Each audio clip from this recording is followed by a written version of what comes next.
ನೀವು ತಿಂಗಳಿಗೆ ಎಷ್ಟು ಹಣವನ್ನು ಗಳಿಸ್ತೀರಿ ಅನ್ನೋದು ಮುಖ್ಯವಾಗಲ್ಲ. ನೀವು ಗಳಿಸಿರೋ ಹಣವನ್ನು ಹೇಗೆ ಮ್ಯಾನೇಜ್ ಮಾಡ್ತೀರಿ ಎಂಬುದು ತುಂಬಾ ಮುಖ್ಯವಾಗುತ್ತೆ. ನೀವು ಕೂಡ 1% ಕ್ಲಬ್ಬಿಗೆ ಬರಬೇಕಪ್ಪ ಅಂತಂದರೆ, ಫೈನಾನ್ಷಿಯಲ್ ಫ್ರೀಡಮನ್ನು ಸಾಧಿಸಬೇಕಪ್ಪ ಅಂತಂದರೆ 1% ಕ್ಲಬ್ನವರು ತಮ್ಮ ಹಣವನ್ನು ಹೇಗೆ ಮ್ಯಾನೇಜ್ ಮಾಡ್ತಾ ಇದ್ದಾರೋ ನೀವು ಕೂಡ ಅದೇ ರೀತಿ ಮ್ಯಾನೇಜ್ ಮಾಡೋದನ್ನು ಕಲಿಬೇಕಾಗತ್ತೆ. ಯೂಸ್ವಲಿ ನಾನು ಗಮನಿಸಿದಂತೆ 1% ಕ್ಲಬ್ನ ಜನ ತಮ್ಮ ಹಣವನ್ನು ಮ್ಯಾನೇಜ್ ಮಾಡುವುದಕ್ಕಾಗಿ ಈ ಫಾರ್ಮುಲಾವನ್ನು ಬಳಕೆ ಮಾಡ್ತಾರೆ.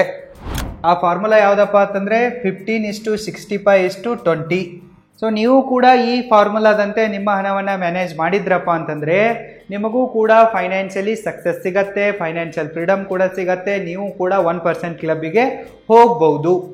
ಜನ ಏನು ಅನ್ಕೊಂತಾರೆ, ಸಿಕ್ಕಾಪಟ್ಟೆ ಗಳಿಸ್ಬೇಕು, ಕೋಟ್ಯಾಂತರ ಗಳಿಸ್ಬೇಕು ಅಂತ ಅನ್ಕೊಂತಾರೆ, ಕೋಟ್ಯಾಂತರ ಗಳಿಸ್ತಾರೋ ಕೂಡ, ಆದರೆ ಅದನ್ನು ಸರಿಯಾಗಿ ಮ್ಯಾನೇಜ್ ಮಾಡಲ್ಲ. ಹೀಗಾಗಿ ಅವ್ರು ಎಲ್ಲಿರ್ತಾರೋ ಅಲ್ಲೇ ಇರ್ತಾರೆ. ಸೊ ಈ 15:65:20 ರೂಲ್ ಏನು ಹೇಳತ್ತಪ್ಪ ಅಂತಂದರೆ, ನಿಮಗೆ ಬರೋ ಟೋಟಲ್ ಇನ್ಕಮ್ನಲ್ಲಿ 15% ಹಣವನ್ನು ನೀವು ನಿಮಗಾಗಿ ರಿಸರ್ವ್ ಮಾಡಬೇಕು. 15% amount should be reserved for your self.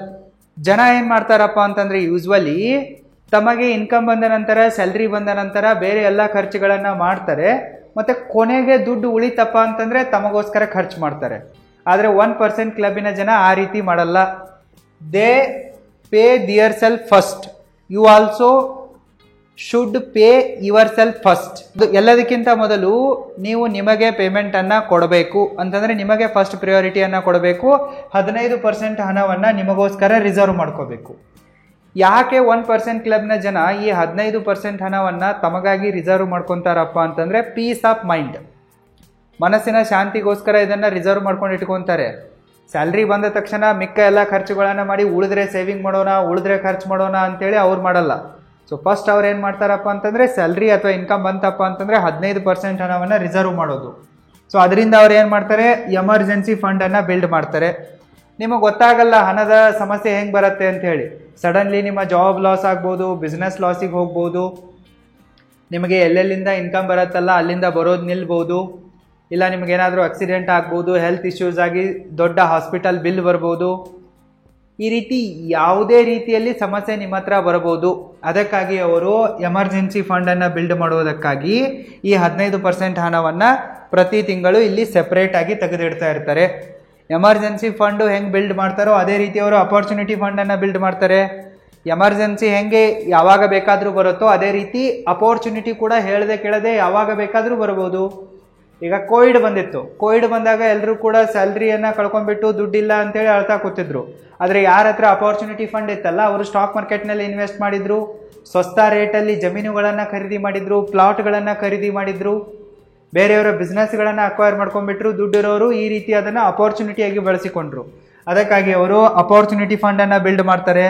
Asset building ಆಗಿ ಈ 15% ಹಣವನ್ನು ರಿಸರ್ವ್ ಮಾಡಿಡ್ತಾರೆ. ಇನ್ಶೂರೆನ್ಸ್ಗಳನ್ನು ಮಾಡಿಸೋದಕ್ಕಾಗಿ 15% ಹಣವನ್ನು ಇಲ್ಲಿ ರಿಸರ್ವ್ ಮಾಡ್ತಾರೆ. ಮತ್ತು ಟ್ಯಾಕ್ಸ್ ಸೇವಿಂಗ್ ಇನ್ವೆಸ್ಟ್ಮೆಂಟ್ಗಳನ್ನು ಮಾಡುವುದಕ್ಕಾಗಿ ಇದನ್ನು ಬಳಸಿಕೊಳ್ತಾರೆ. ಮಲ್ಟಿಪಲ್ ಇನ್ಕಮ್ ಸೋರ್ಸ್ಗಳನ್ನು ಮತ್ತು ಪ್ಯಾಸಿವ್ ಇನ್ಕಮ್ ಸೋರ್ಸ್ಗಳನ್ನು ಬಿಲ್ಡ್ ಮಾಡುವುದಕ್ಕಾಗಿ ಅವರು ತಮಗೆ ಇನ್ಕಮ್ ಬರ್ತಾ ಇದ್ದಂತೆ ಈ 15% ಹಣವನ್ನು ರಿಸರ್ವ್ ಮಾಡ್ತಾರೆ. ಎಲ್ಲದಕ್ಕಿಂತ ಮೊದಲು ಅವರು ತಮಗೆ ಫಸ್ಟ್ ಪ್ರಿಯಾರಿಟಿ ಕೊಡ್ತಾರೆ. ತಮಗಾಗಿ ಹಣವನ್ನು ರಿಸರ್ವ್ ಮಾಡಿಟ್ಟ ನಂತರ ಮಿಕ್ಕ ಖರ್ಚುಗಳನ್ನು ಮಾಡ್ತಾರೆ. ಈ ರೂಲು 15% ಹಣವನ್ನು ತಮಗಾಗಿ ರಿಸರ್ವ್ ಮಾಡಿದ ನಂತರ ಮಿಕ್ಕ ಹಣದಲ್ಲಿ 65% ಹಣವನ್ನು ಫಂಡಮೆಂಟಲ್ ಎಕ್ಸ್ಪೆನ್ಸಸ್ಗಳನ್ನು ಮಾಡುವುದಕ್ಕಾಗಿ ಮೀಸಲಾಗಿಡಿ ಅಂತ ಹೇಳುತ್ತೆ. ಅಂದರೆ 65% ನಿಮ್ಮ ಇನ್ಕಮ್ ಏನಿರುತ್ತಲ್ಲ ಅದನ್ನು ನೀವು ನಿಮ್ಮ ಮೂಲಭೂತ ಖರ್ಚುಗಳಿಗಾಗಿ, ಅವಶ್ಯಕತೆಗಳಿಗಾಗಿ, ನೀಡ್ಸ್ಗಳಿಗಾಗಿ ಖರ್ಚು ಮಾಡ್ಬೋದು.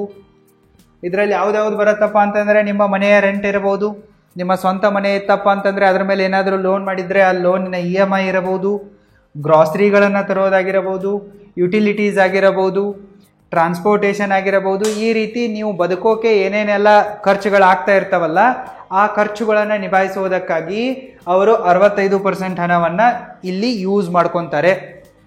ಇಲ್ಲಿ 15% ಹಣ ಖರ್ಚಾಯಿತು, ಇಲ್ಲಿ 65% ಖರ್ಚಾಯಿತು, ಇನ್ನು 20% ಹಣ ಉಳಿದಿರತ್ತಲ್ಲ ಅದನ್ನು ಅವರು ಯಾವ ರೀತಿ ಖರ್ಚು ಮಾಡ್ತಾರಪ್ಪ ಅಂತಂದರೆ use 20% money on guilt free enjoyment.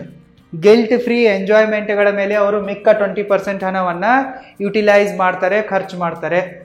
ಈ 1% ಕ್ಲಬ್ನ ಜನ ಇರ್ತಾರಲ್ಲ ಅವರು ತುಂಬಾ ಓಪನ್ ಮೈಂಡೆಡ್ ಆಗಿರ್ತಾರೆ. ತಮ್ಮ ಲೈಫನ್ನು ಪ್ರತಿದಿನ ಎಂಜಾಯ್ ಮಾಡ್ತಾರೆ, ಸಿಸ್ಟಮ್ಯಾಟಿಕ್ ಆಗಿ ಎಲ್ಲವನ್ನ ಪ್ಲಾನಿಂಗ್ ಮಾಡಿ ಮುಂದೆ ಹೋಗ್ತಾ ಇರ್ತಾರೆ.